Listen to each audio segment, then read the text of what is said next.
Hey, fifth graders, happy Monday. For those of you that were just on our Google Hangout, you kind of heard the story of how I recorded this read aloud of chapter 7 and 8 right before our Google Hangout, and then I realized that I did it on the wrong channel. So this will be my second time reading chapter 7 and 8 today. Luckily, they're great chapters and some exciting things happen in them. So I feel good about rereading them again. Just a quick recap of where we left off at the end of chapter 6. Martine had just finished her long first day in South Africa, where she had gotten picked up from the airport by a man named Tendai, gone to see this old woman named Grace, who gave her this kind of strange message. And then she also wasn't greeted very nicely by her grandmother, Gwen, which she was nervous about to begin with. And then her fears kind of came true that Martine really felt like she didn't want her to be there.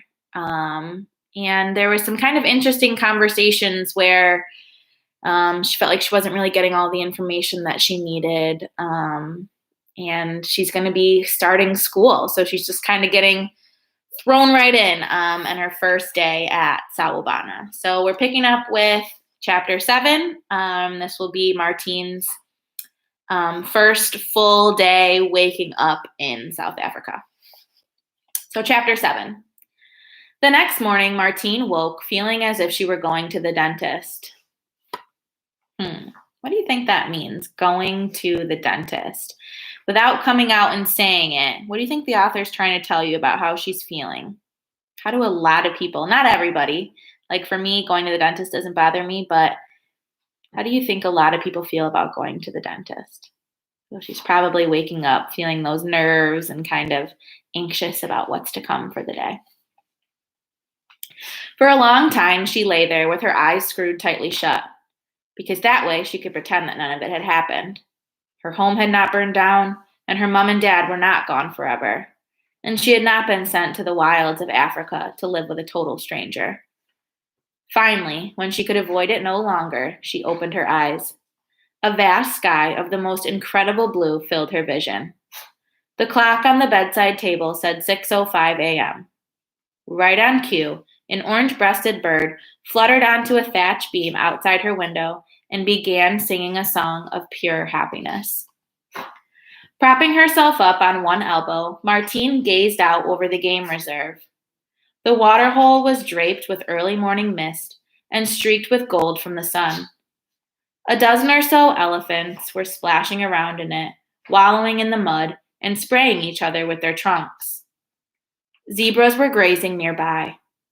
She shook her head in wonder. The scene didn't take away the anguish in her heart, but it definitely helped. I really can't imagine waking up and just looking out your window and seeing all of these wild animals. Even so, she walked downstairs on leaden feet. Her grandmother was sitting at the kitchen table, her hands wrapped around a coffee mug. When Martine entered, she stood up quickly and said, "Good morning, Martine. I hope you slept well." When Martine entered, she stood up quickly and said, "Oh, I just read that." Her voice shook slightly as though she was nervous. Before Martine could speak, she went on hurriedly. "There are boiled eggs in the pan and some bread in the toaster and anything else you might need on the kitchen table. On the counter over there, you'll find a lunchbox containing sunscreen, yellow cling peaches from the garden, and some cheese and chutney sandwiches. I have to go out now to feed the young elephant, but I'll be back at 7:30 to take you to school." Martine was still stammering a thank you when the door banged behind her grandmother and a gust of cool air blew in. It wasn't an apology, but Martine already knew that it was all she was going to get. The dentist feeling returned on the 15-minute drive to school, most of which Martine spent squirming in her new uniform, hating the skirt, and not knowing what to say to her grandmother. And it didn't diminish when Gwen Thomas drove her through the gates of Caracal School, and she saw the hordes of healthy, confident children who were to be her new schoolmates. They were every shade of honey, cappuccino, and chocolate. None were the color of Martine. That is to say, a sort of unhealthy gray-white. After her grandmother had left her at the door of the headmistress's office with a gruff but kindly, "Have a good day. Tendai or I will collect you at 4." She stood pressed against the wall, trying to be as inconspicuous as possible. "Be with you in a mo," called a voice when she knocked. Martine could hear someone speaking on the phone. While she waited, she took in her surroundings. Her old school, Bodley Brook, had resembled a concrete prison, with a blacktop playground and peeling beige corridors reeking of disinfectant. The bathrooms had been covered in graffiti. This place didn't even look like a school. It was more like a lovely campsite. Log buildings made from glowing chestnut timber were scattered around grounds laid with emerald lawns and huge trees. Behind a wooden fence, a swimming pool sparkled. "You can close your mouth now. We still have the same old boring lessons you had back home. You know, long division, dead kings, punctuation." The expression on Martine's face must have said it all, because the Cleopatra-haired vision standing in the doorway, wearing wooden parrot earrings and a long purple dress, laughed merrily, and pulling her into the room, added, "Only joking. Our lessons are, of course, extremely interesting. I'm Elaine Rathmore, the headmistress. You must be Martine. Welcome to Caracal." Once she'd gotten used to Mrs. Rathmore's sense of humor, Martine couldn't help liking the headmistress, who was very down to earth. Mrs. Rathmore explained that despite appearances, Caracal was a school like any other, but it did have a strong focus on the environment. All the buildings were heated with solar energy. Many school projects concerned conservation, and the cafeteria served only organic meals. They went through a copy of the rules together, and Mrs. Rathmore explained the schedule. Then they went for a tour of the grounds. Apparently, sports were a big deal at Caracal School, which had produced many champions. There was a gym with a climbing wall, and the sports field stretched for several acres. "If you have a gift for sports, or anything else for that matter, we'll find it," Mrs. Rathmore promised. Martine, who knew perfectly well that she didn't have a gift for sports, had in fact been hopeless at every sport she ever tried, thought back to Grace's words. "You have the gift, just like the forefathers said." What was the gift? Was it to do with science, math, art, or even music? Or something she couldn't even guess at? "Be careful," Grace had cautioned her. "The gift can be a blessing or a curse. Make your decisions wisely." What kind of a gift came with a warning? "Lucy Van Heerden, one of our talented prefects," Mrs. Rathmore was saying. "Lucy is in Miss Volkner's class with you, Martine." "Martine? We haven't sent you to sleep already, have we?" Martine blinked. An elegant blonde girl was standing in front of her, holding out her hand. Martine shook it and was surprised to find that it was ice cold. Judging by Lucy's caramel tan, she spent every spare hour surfing or sunning herself on the beach. After asking Lucy to take Martine under her wing, show her the ropes, and give her a very special Caracal School welcome, Mrs. Rathmore went on her way in a billowing cloud of purple, leaving Martine with her glamorous new classmate. "Geesh, you're white," Lucy commented as soon as the headmistress was out of earshot. "Where are you from? Iceland?" "England," mumbled Martine. If she was awkward and self-conscious to begin with, she now felt a million times worse. Lucy giggled. "I'm kidding," she said, giving Martine a friendly punch that almost knocked her over. "Come on, we're late for Miss Volkner's class, but at break, I'll introduce you to the rest of the gang." At lunchtime, Martine discovered that the gang to which Lucy had referred to was the 5-Star Gang, a group of the most popular kids in the school. Along with Lucy, there was her twin brother Luke, also blonde and good-looking with caramel skin, Scott Henderson, who was driven to school each morning in a red Lamborghini, the school rugby captain, Peter Booker, a black boy named Corsa Washington, who was the son of the local mayor. They all had the latest haircuts and a way of wearing their uniforms that made them seem like designer clothes. Most kids idolized them, and over the coming weeks, Martine noticed that even the teachers seemed to give them special treatment. During break, Lucy introduced Martine to the Five-Star Boys and several other children. On the whole, they seemed a friendly bunch, and a couple of them went out of their way to make her feel included. Martine sat in the sunshine eating her cheese and chutney sandwiches, smiling and nodding, and wondering how it was possible to be in such a pretty place, surrounded by laughing children, and still feel like the loneliest, most miserable girl on earth. All the old feelings that she'd had at Bodley Brook came flooding back. It was not just that she felt shy and clumsy. She didn't fit in at all. None of the things they talked about, surfing, hair gel, music, interested her. But what did interest her? Martine didn't know. Reading, she supposed, and the White Giraffe. She was very, very interested in the White Giraffe. It was while she was thinking about this that she noticed a small figure sitting alone under a tree in the distance. "Oh, him," Lucy said with distaste when Martine asked what the child was doing there. Her nose wrinkled. "He's either deaf, stupid, or a nutcase. We can't work out which." Over the next few days, Martine learned that the boy's name was Ben and that he was of mixed race, with a Zulu father and an Indian mother, a dancer from Rajasthan, so the story went. Martine was small for her age, but he was as thin as she was and not much taller. If you looked at Ben closely, you could see that he was far from weak. His brown arms and legs were strong and wiry. But most children didn't take enough interest in Ben to find that out. He was an outcast. Hardly anyone ever spoke to him. This was partly because in the 3 years he'd been at the school, Ben had never uttered a syllable.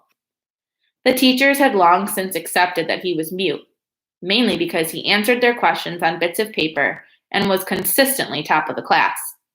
But to the Five-Star gang, who claimed they'd once seen him holding a completely normal conversation with his dad in the parking lot, he was a source of both irritation and amusement.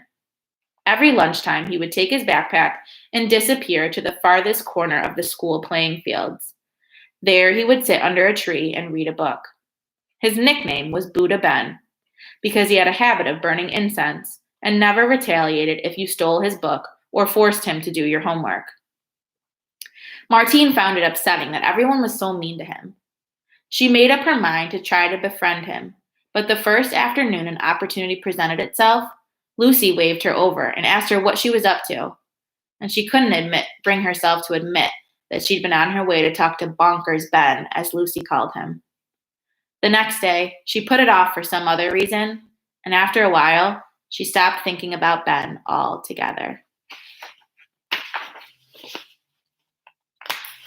Looks like she's getting caught up in the peer pressure trying to fit in. Chapter 8.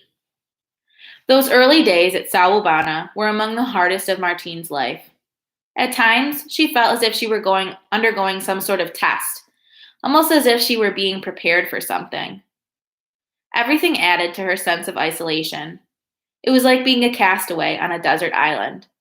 There was no one she could turn to for comfort or advice. No one who would hold her if she cried.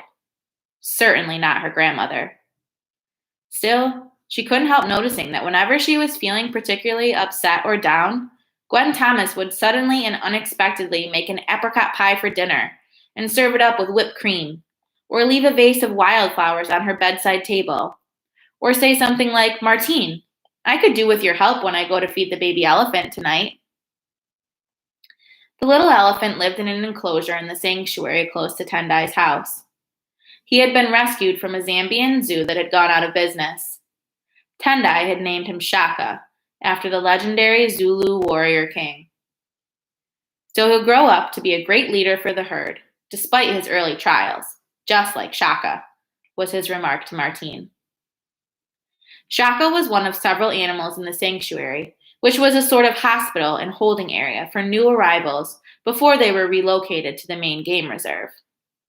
At present, Tendai and Samson, a wizened, white-haired man who looked at least 104 years old, were tending to a jackal that had been hit by a car and had a leg in a cast, an owl with an infected eye, a springbok with a with a nasty abscess, and an orphaned bush baby.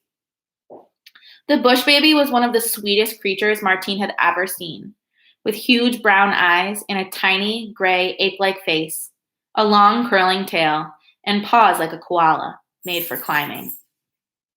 One of Martine's chores was to make sure the sanctuary animals had water morning and evening, and she'd also been allowed to feed Shaka 3 times. Once, when she was giggling at his wobbly gait and funny pink mouth gulping at his milk pail, she'd caught her grandmother watching her with an enigmatic, almost pleased expression. But even on those occasions when she seemed to be making an effort to be nice, Martine still couldn't shake the feeling that her grandmother didn't want her there. Much to her frustration, she hadn't yet been allowed into the game reserve itself. Martine consoled herself with the thought that at least she could see the wildlife through the fence, and devoted all her spare time to reading up on the animals in the books she found in her room. She'd been fascinated by the facts she'd learned about giraffes. For instance, the spots on each giraffe are as unique as fingerprints. No two are alike. And although their necks are very long, they have the same number of vertebrae as other mammals, 7.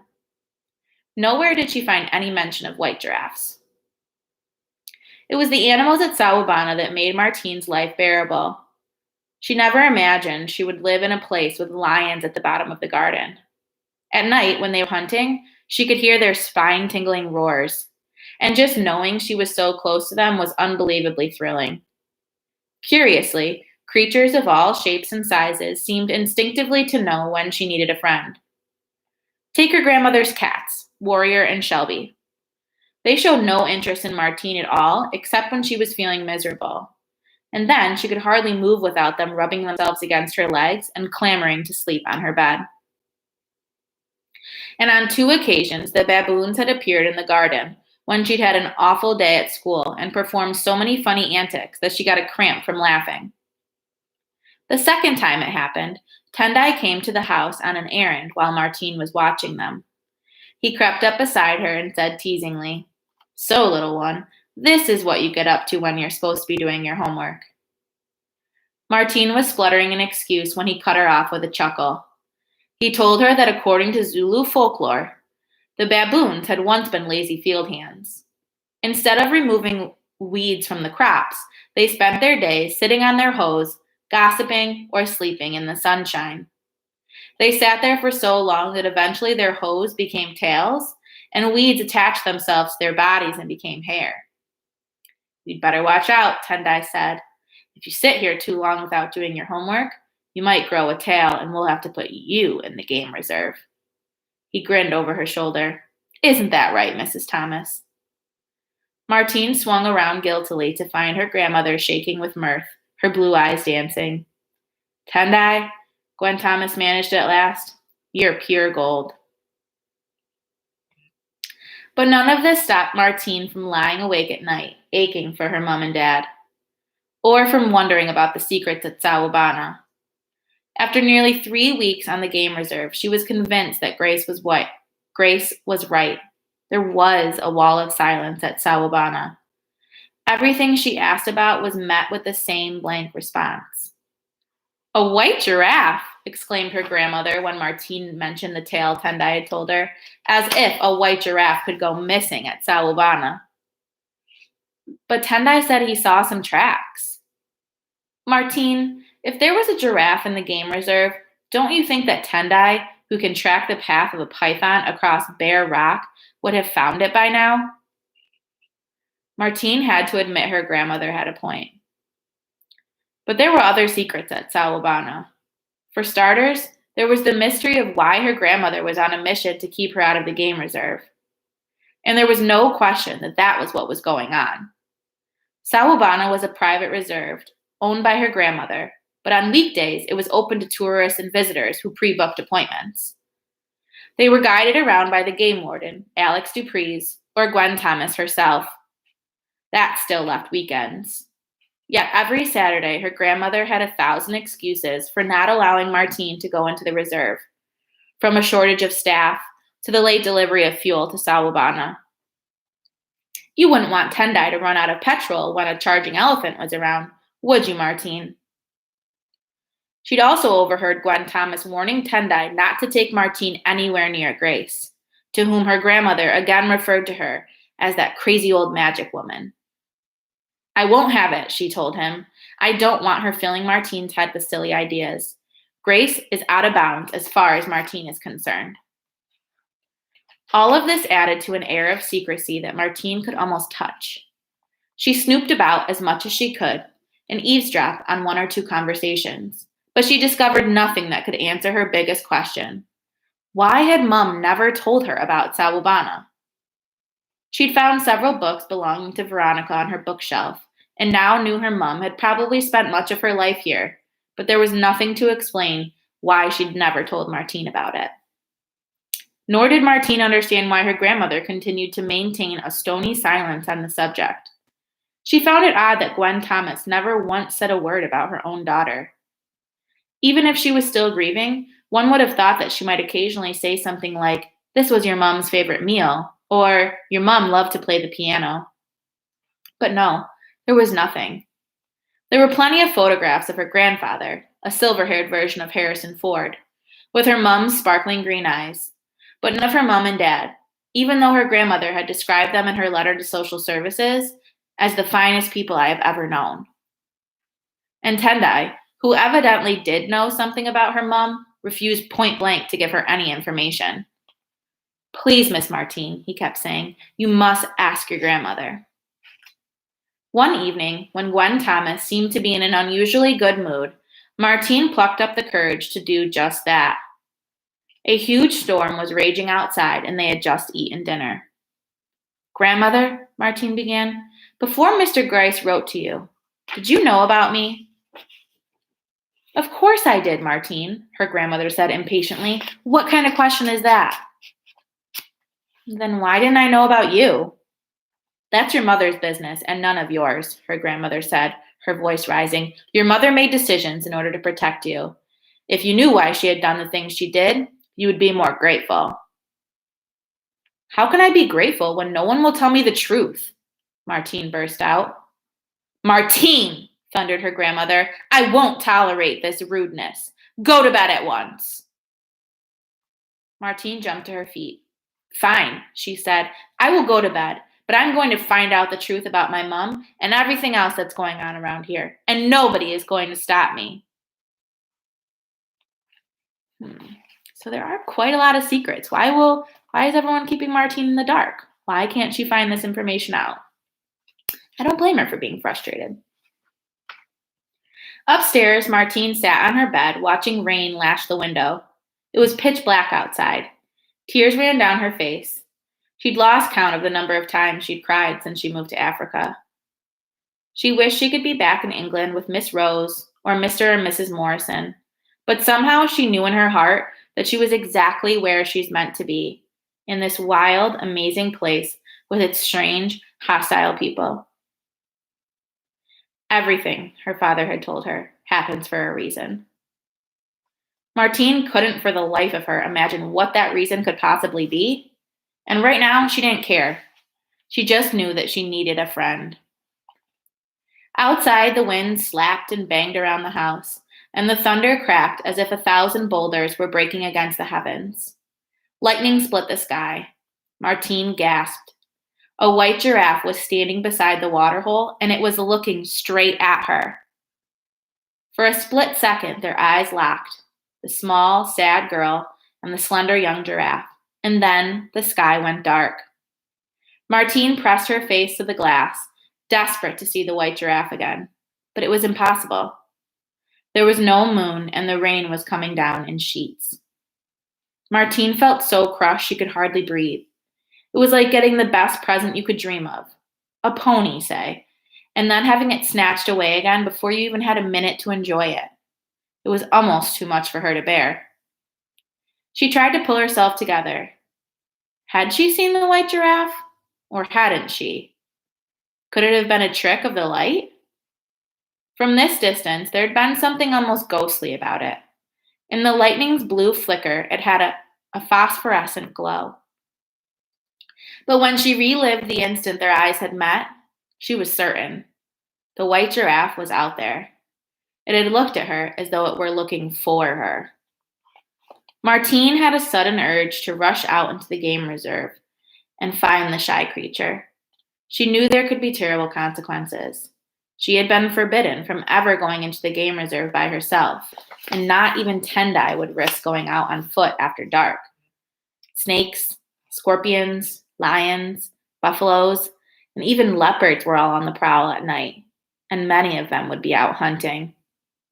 Martine was well aware that if she disobeyed the order, she could be attacked or gored or worse. For a long time, she sat at the window trying to decide what to do. She couldn't stop thinking about the white giraffe. At last, she made up her mind. She took off the shorts she'd changed into after school and put on her jeans, boots, and navy blue school windbreaker. Behind the bookcase, she'd concealed the carved wooden box Mr. Morrison had given to her. She removed her flashlight and knife and put them in her back pocket. At the door of the bedroom, she listened. The only sound was the slowing rain, muffled on the thickly thatched roof. As silently as she could, she tiptoed down the stairs. The timber boards were old, and with every creak, Martine fully expected to hear her grandmother's enraged shriek or feel her hand on her shoulder. But nothing stirred. When she reached the kitchen, she stood for several minutes, breathing deeply and taking comfort in the reassuring hum of the fridge. Then she unlocked the kitchen door. There was something very final about the click it made as it swung shut behind her. She checked her watch. It was 1 minute past midnight. So Martine thinks she saw the white giraffe out the window, and she is going to take the risk of going out in the middle of the night, even though she is not allowed to be doing that. So next time we will see what happens to Martine when she goes out in the middle of the night. Have a great day.